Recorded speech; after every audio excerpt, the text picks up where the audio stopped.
신약성경 히브리서 7장 11절에서 19절 7장 11절에서 19절까지 우리 한 목소리로 함께 봉독하겠습니다. 레위 계통의 제사 직분으로 말미암아 온전함을 얻을 수 있었으면 백성이 그 아래에서 율법을 받았으니 어찌하여 아론의 반차를 따르지 않고 멜기세덱의 반차를 따르는 다른 한 제사장을 세울 필요가 있느냐. 제사 직분이 바꾸어졌은즉 율법도 반드시 바꾸어지리니 이것은 한 사람도 제단 일을 받들지 않는 다른 지파에 속한 자를 가리켜 말한 것이라. 우리 주께서는 유다로부터 나신 것이 분명하도다. 이 지파에는 모세가 제사장들에 관하여 말한 것이 하나도 없고 멜기세덱과 같은 별다른 한 제사장이 일어난 것을 보니 더욱 분명하도다. 그는 육신에 속한 한 계명의 법을 따르지 아니하고 오직 불멸의 생명의 능력을 따라 되었으니 증언하기를 내가 영원히 멜기세덱의 반차를 따르는 제사장이라 하였도다. 전에 있던 계명은 연약하고 무익함으로 폐하고 율법은 아무것도 온전하게 못할지라. 이에 더 좋은 소망이 생기니 이것으로 우리가 하나님께 가까이 가느니라. 아멘. 할렐루야. 하나님의 은혜가 오늘 새벽에 하루의 첫 시간을 주 앞에 드리는 우리 믿음의 가족들에게 함께 하시기를 예수님의 이름으로 축원합니다. 오늘 말씀은 이 대제사장으로서의 예수님이 어떠한 분인가라는 것을 말씀하고 있습니다. 이 대제사장은 레위 지파 사람만이 원래 자격이 있습니다. 이 제사장 중에 이제 대장인 것이죠. 그런데 이 오늘 말씀의 이 저자는 예수님이 대제사장이라고 그렇게 고백을 하고 있습니다. 예수님은 유다 지파니까 이 사람들이 생각하기에 이상하게 보일 수 있는 거죠. 어떻게 보면은 좀 앞뒤가 안 맞는 내용처럼 그렇게 들려지기도 합니다. 하지만 이것이 변명이 아니고 오히려 하나님이 우리를 구원하시는 놀라운 역사가 그 안에 숨어 있는 것을 우리가 또 발견하게 되어집니다. 오늘 말씀에 11절 보면 이렇게 되어 있습니다.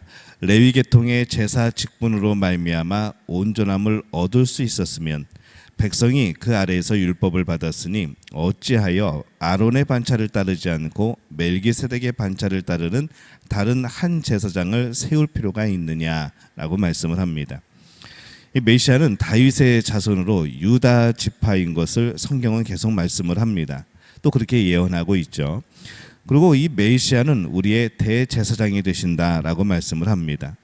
근데 이 유다 지파가 대제사장이 될 수가 없습니다. 그런데 지금까지 대제사장은 레위 지파였기 때문에 이 예수님이 대제사장, 유다 지파로서의 대제사장이라는 것을 받아들이는 것은 쉽지 않다는 것이죠. 그런데 이 오늘 히브리서의 저자는 예수님이 이 멜기세덱이라고 하는 사람의 반차를 따르는 것으로, 이 서열을 따르는 것으로 오히려 레위 계통이 아니어야 된다라고 말씀을 하고 있는 겁니다. 예수님은 대제사장입니다. 그런데 지금까지 이스라엘 백성들이 보아왔던 그런 대제사장이 아니라는 것이죠. 그 당시에 대제사장은 죄가 없어서 제사를 드리고 하나님을 예배했는가? 그렇지 않다는 겁니다. 온전한 사람이 아니었다는 것이죠. 죄 없는 사람이 아니었다는 겁니다. 근데 이 예수님은 죄가 없으신 분이고 또 가장 높으신 분이고 가장 거룩하고 순결한 분이시고 이제 그분이 드리는 그 제사 또 그분이 희생양이 되어지시는 바로 그런 위치에서 바로 이 예수님이 진정한 대제사장이다라고 말씀을 하는 것이죠. 이 저자가 말하는 대제사장으로서의 예수님은 이 인간가 아무리 회개를 하고 아무리 깨끗하게 씻고 하여도 이 온전할 수 없었던 그런 대제사장이 아니라 예수님만이 진정한 유일한 대제사장이다라고 말씀을 합니다. 그래서 지금까지의 모든 대제사장을 다 합한 것보다 예수님이 더 위대한 제사장이다라고 말씀을 하는 거죠. 지금까지 이 대제사장이 제사 드리는 역할을 하였다면은 예수님은 친히 또 제물이 되어 주십니다. 예수님은 하나님의 아들이시고 또 이 땅에 말씀이 육신이 되어 오셨기 때문에 이 하나님과 사람 사이의 중보자인 이 대제사장으로서의 유일한 분이라는 것이죠. 그러면 이 앞에 여러 가지 그런 이 대제사장들은 과연 어떤 의미인가? 또 우리 제사 때 드렸던 그런 피의 제물, 그런 제사들은 어떠한 것인가? 우리가 보면은 이 예수님을 가리키기 위한, 예수님을 증거하기 위한 그런 모형 아니면 그런 이제 예표라는 것이죠. 그렇기 때문에 예수님을 생각할 때에 지금까지 그들이 보아왔고 알아온 이 레위 지파 대제사장이 아니라 하나님의 아들 예수 그리스도가 진정한 대제사장이 되심을 오늘 우리는 기억을 해야 합니다. 근데 여전히 이 레위 사람만이 대제사장이라는 이 틀에 갇혀 있다고 한다면은 예수님을 볼 수가 없는 것이죠. 당시에 많은 이들이 예수님이 대제사장이다라고 말할 때에, 우리의 왕이다라고 말할 때에 과연 그 당시에 유대인들이 그것을 이해할 수 있었겠는가? 많은 사람들이 이것을 궁금해하고 이해하지 못했을 겁니다. 왜냐하면은 그 당시에 사람들은 이 레위 사람이 대제사장이라는 이 틀에 갇혀 있기 때문인 것이죠. 이렇게 말씀하셨고 이렇게 그 직분을 주셨는데 어떻게 다른 것이 나올 수 있느냐라고 할 때에 이들은 이제 예수님을 바라보지 못했던 겁니다. 오늘날 우리에게는 대제사장이라는 단어보다는 이 중보자라는 단어가 더 잘 어울리고 이해가 될 겁니다. 예수님은 우리의 중보자가 되어 주시는 것이죠. 하나님과 인간 사이에 중보자가 되어 주시는 분, 그리고 유일한 중보자이십니다. 우리의 중보자가 되시기 위해서 하늘 보좌를 비우고 이 땅의 사람으로 육신의 몸을 입고 오신 분, 그래서 이 중보자가 되기 위해서 성육신하신 우리의 대제사장 예수님만이 유일한 대제사장이라는 것이죠. 예수님이 오심으로 이 말씀도 그 위치가 많이 바뀝니다.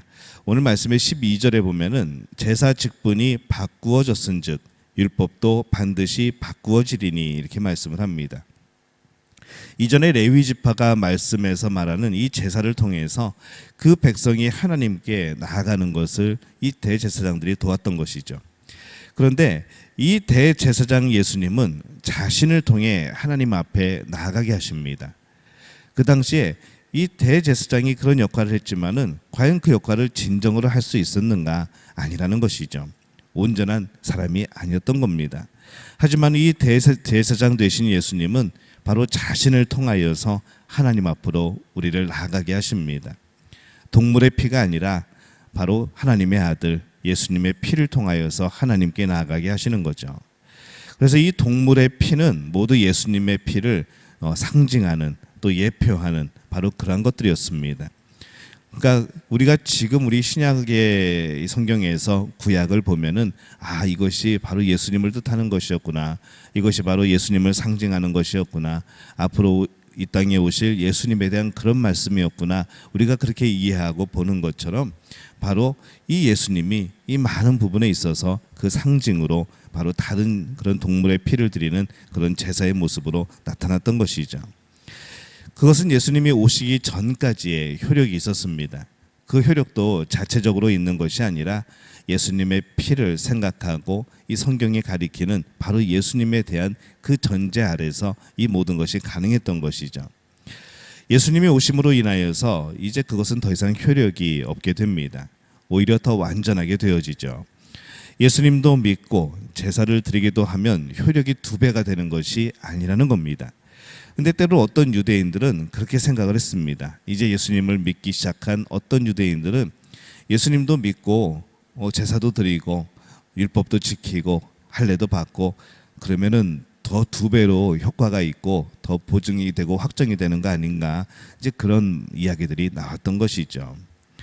오늘 말씀의 18절에 보면은 전에 있던 계명은 연약하고 무익함으로 패하고 이렇게 되어 있습니다. 이 전에 있던 계명에 대하여서 연약하고 무익하다고 말씀을 합니다. 전에 있던 것은 이제 아무것도 할 수 없다는 것이죠. 왜 그런가 하면은 전에 있던 것이 가치가 없다는 것이 아니라 그 당시에는 그것이 필요했고 그것이 하나님 앞에 나아가는 방법이었고 하나님 앞에 나아가는 우리의 길이었습니다. 그때 그것도 하나님이 가르쳐 주신 방법이었죠. 근데 이제 예수 그리스도가 오심으로 인하여서 이제 본체가 온 겁니다. 이제 본체가 우리가 보게 된 것이죠. 그러면 이 구약의 많은 그런 제사들이라던가 아니면 그들의 역할들은 예수님을 상징했던 역할들은 이제 그림자로서의 역할이 되어지는 겁니다. 이 본체가 있을 때 본체가 중요한 것이지 그림자가 중요한 것은 아닙니다. 또한 하나님의 아들 예수라는 이 한 사람의 모습을 입고 이 땅에 오신 것은 하나님과 사람 사이에 이 중보가 되는 바로 제사장이 되시기 위함이라는 것이죠. 그동안 사람이 제사장 노릇을 한 것은 진정한 제사장이 되시는 예수님 대신에 상징을 하였던 것이고, 또 그것을 위하여서 그 예수님을 나타내고 그 예수님을 기다리고 소망하기 위하여서 하나님이 주신 바로 방법이라는 겁니다. 하지만 예수님이 이 땅에 오셨을 때, 참 제사장으로 오셨을 때 바로 그분을 따르는 것이 우리의 삶의 이제 모습이 되어지는 것이죠. 오늘 우리는 예수님을 통하여서 하나님 앞에 나아갑니다. 예수님을 통하여서 우리가 산 제물이 되어서 바로 하나님 앞에 또 나아가게 됩니다.